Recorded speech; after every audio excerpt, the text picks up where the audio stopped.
प्रिय छात्रों, नवांकुर डिजी लेसन्स में आपका स्वागत है।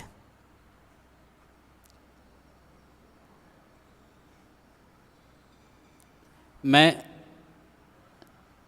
शंभू सिंह रघुवंशी आज आपको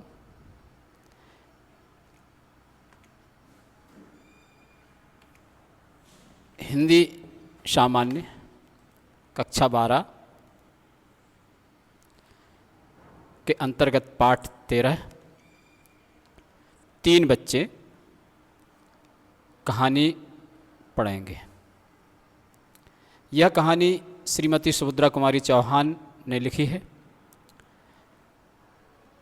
सुभद्रा कुमारी चौहान, जिनकी कविता की पंक्तियाँ आप सभी ने सुनी होंगी।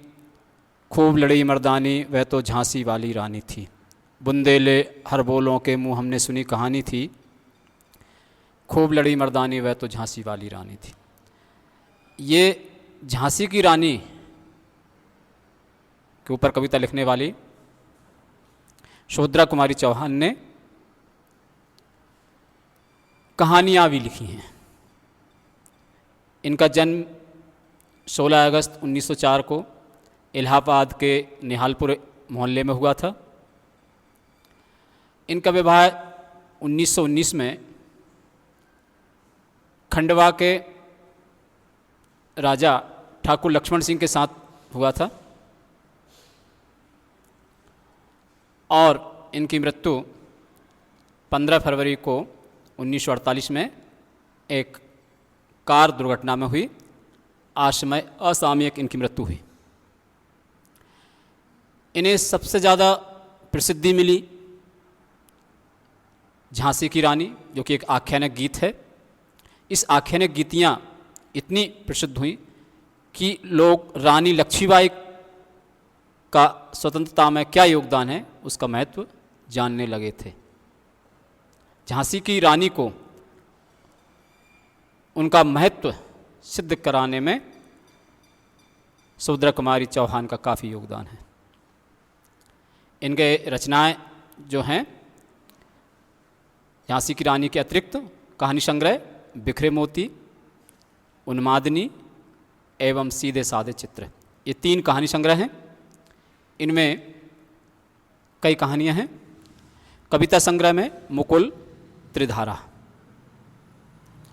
सुभद्रा कुमारी चौहान ने देश की आज़ादी के लिए जो आंदोलन चलाए जा रहे थे, उन आंदोलनों में सक्रिय भूमिका निभाई और इसी कारण से इन्हें कई बार जेल भी जाना पड़ा। जब द्वितीय विश्व युद्ध चल रहा था, भारतीयों ने द्वितीय विश्व युद्ध के विरुद्ध अपनी आवाज़ बुलंद की। उनमें से सुभद्रा कुमारी चौहान एक हैं और इसी कारण इन्हें एक बार जबलपुर जेल में बंद कर दिया गया। ये कहानी उसी समय की है।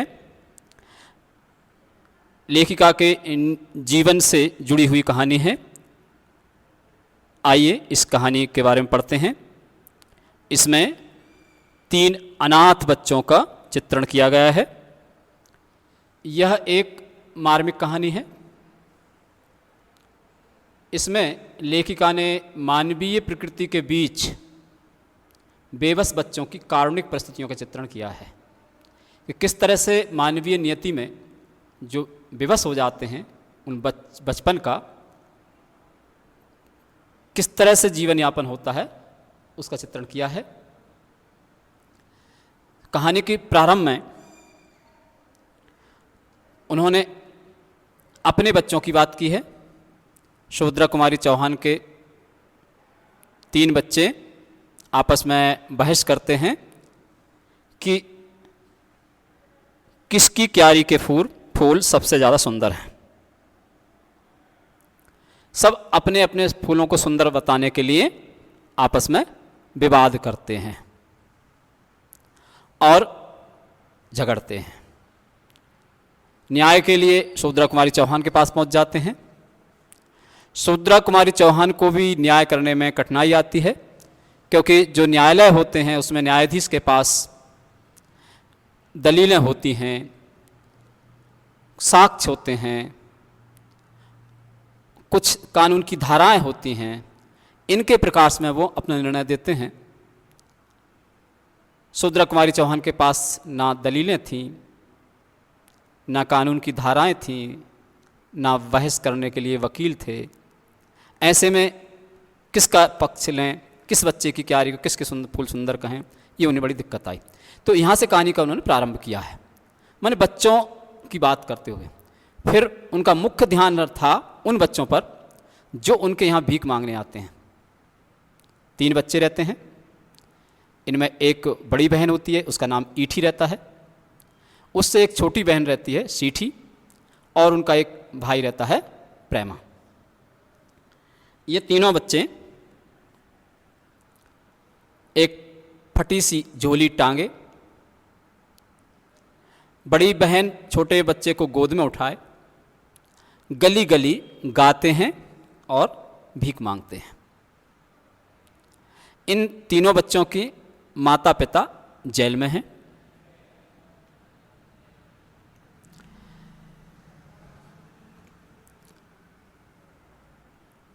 जेल में क्यों हैं? जब लेखिका ने जानना चाहा तो बड़ी लड़की जो थी,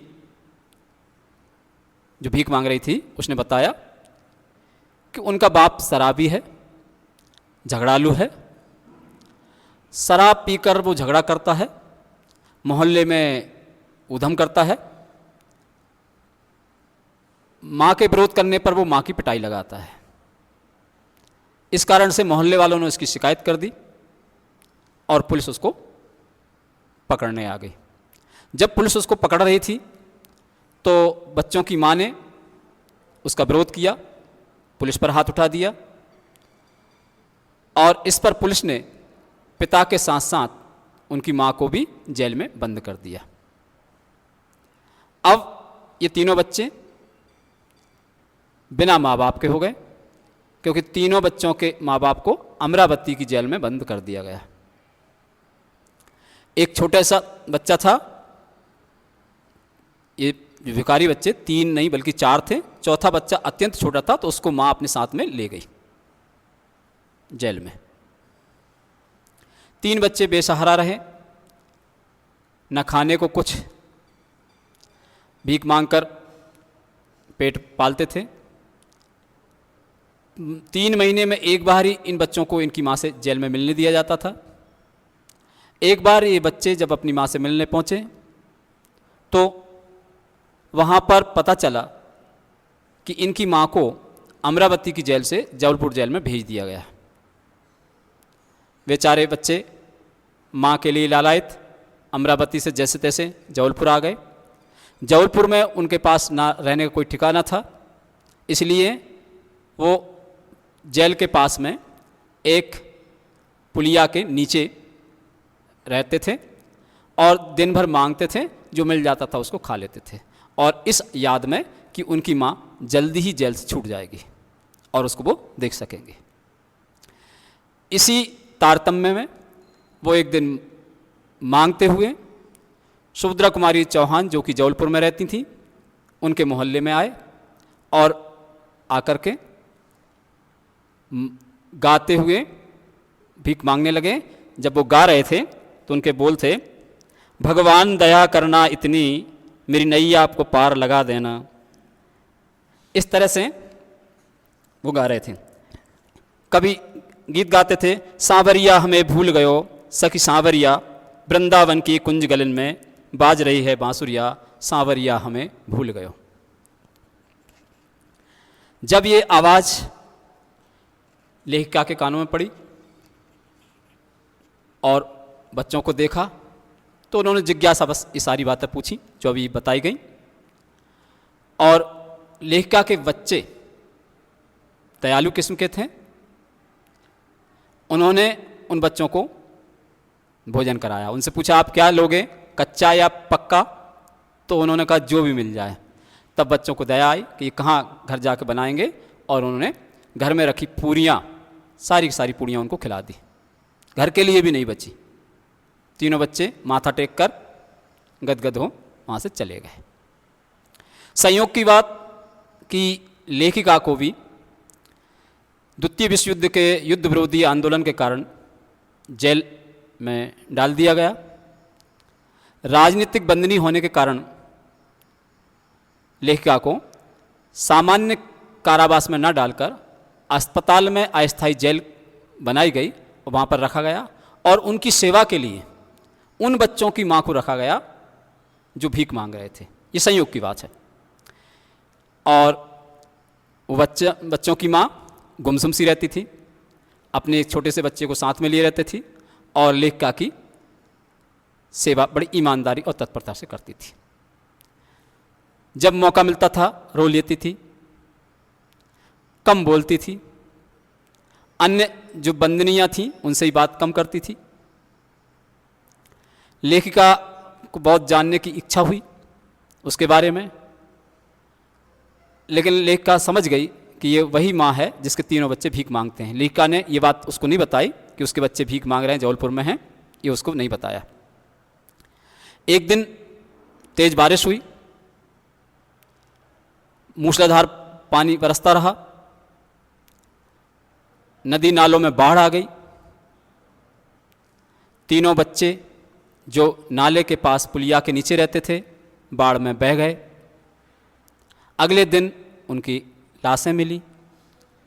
पेपर में समाचार छपा कि 3 बच्चे जो भीख मांगकर गाकर अपना पेट भरते थे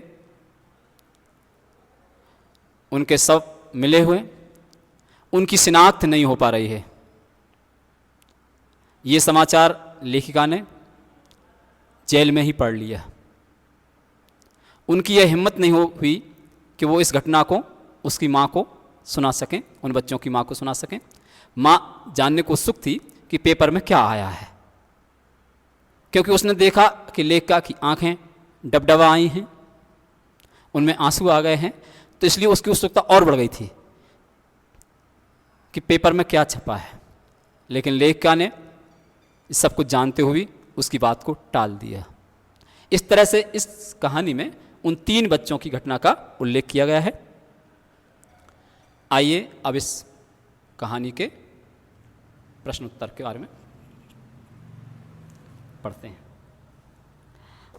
पहला प्रश्न है, अति लघु उत्तरीय प्रश्न है। इसमें बच्चों में किस बात पर बहस छिड़ी हुई थी? यहां बच्चे लेखिका के बच्चे, तो लेखिका के बच्चों में अपनी अपनी क्यारियों में फूल अधिक सुंदर होने को लेकर बहस छिड़ी थी। किस किस क्यारी की फूल अधिक सुंदर है? अगला प्रश्न है, मां को अपने बच्चों के प्रति न्याय करने में कठिनाई क्यों आ रही थी? मां के लिए सभी बच्चे एक समान होते हैं, इसलिए उसे न्याय करने में कठिनाई आ रही थी। दूसरी बात कि ना उसके पास दलीलें थीं, ना कानून की धाराएं थीं जिनका वो सहारा लेकर अपना निर्णय सही सुना पाती, इसलिए मां को न्याय करने में कठिनाई आ रही थी। लड़की ने अपने पिता के संबंध में क्या बताया है? ये भिखारी लड़की जो बड़ी वाली थी, उसने बताया कि मां ने उन पुलिस वालों को मारा था, इसलिए पिता को झगड़ालू शराबी होने के जुर्म में और मां को पुलिस पर हाथ उठाने के जुर्म में जेल हो गई है। तो लड़की ने अपने पिता के संबंध में क्या बताया था कि पिता झगड़ालू था, शराबी था, झगड़ा करता था, मां को मारता था, इस कारण से पुलिस उसको पकड़ ले गई। लड़की को मां को जेल क्यों हुई थी?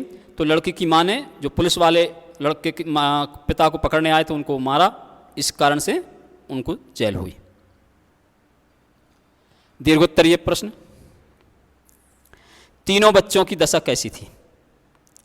तीनों बच्चों की दशा दयनीय थी। उन्होंने कपड़े के नाम पर चिथड़े पहन रखे थे, शरीर पर मैल की परत जम गई थी, कई दिन से वो नहाए नहीं थे, भूखे और असहाय थे, रहने के लिए घर नहीं था, जेल के पास नाले पर बने पुल के नीचे रहते थे, भीख मांगकर पेट भरते थे। चौके का काम निपटाकर बाहर आने पर लेखिका ने क्या देखा?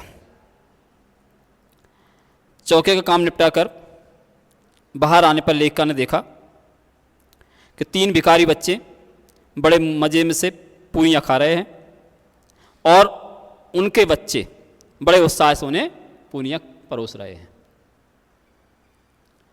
लेखिका को सबसे छोटे लड़के पर दया क्यों आई?